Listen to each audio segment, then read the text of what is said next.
Just talk about Laurie. Her arc in this movie is very different than in the 2018 film and it's mostly because she gets the knife in the gut. And I'm hoping that you two can just talk about just the direction that you wanted to take the character, knowing that you were going to be starting in that place.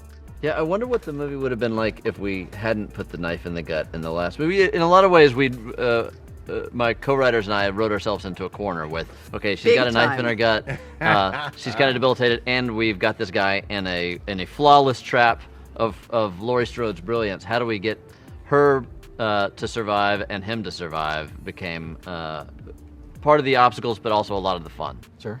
And yeah. Well, I mean, as I just said to these guys, if Laurie Strode died in the back of that truck, she would have died the happiest woman because she was in the arms of her daughter and her granddaughter, and she killed Michael Myers.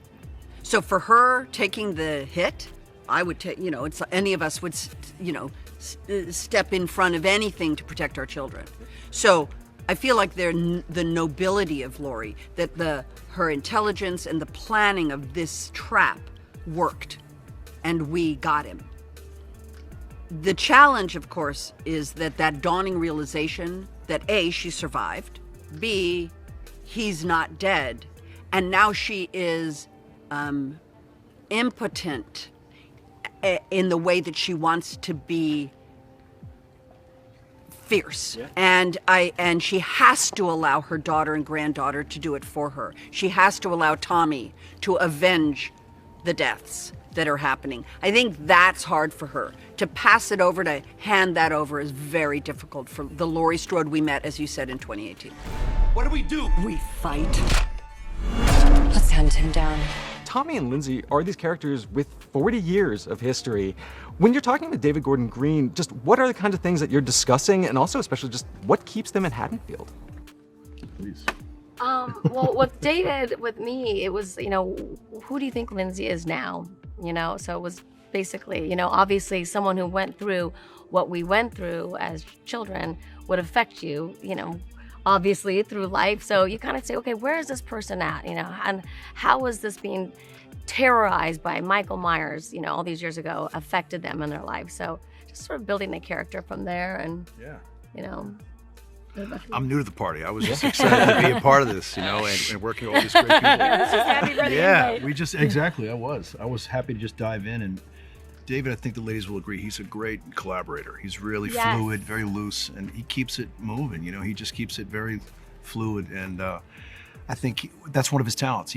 Ideas can come from anywhere, and he's very cool that way. Yeah, I felt that. Even just any of the crew members has an idea, he's like, oh yeah, cool, let's try it. It's so collaborative on the set. It's exactly right with the crew. People chime in. I love that. Let's try that. Yeah. Or I don't want to say that. Say whatever you want. Yeah, I don't care. Let's try it. I don't know. Let's try it. It's always that. Yeah.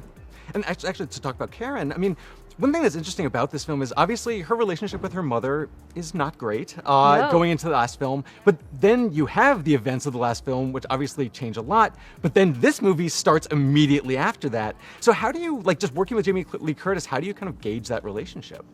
Well, we kept in touch. So I felt like having her now as a friend, once we got to set, it wasn't a ton of time had passed, but I don't know. I would say it felt like we never stopped shooting somehow. And the story, it's so well written, and because the stakes are so high, right out of the gate, it made it really easy. We didn't have to build to anything. I mean, you guys would all agree. Yeah. It was happening. It starts and then it's just this crazy ride. So I don't know. I didn't have to build to anything. If anything, I felt like I had to calm myself down a little bit for her, as she's coming out of surgery and this injury, Yeah. When he gets here, I'm gonna kill him. Because 40 years ago when I was a kid, you protected me. So tonight I'm gonna protect you.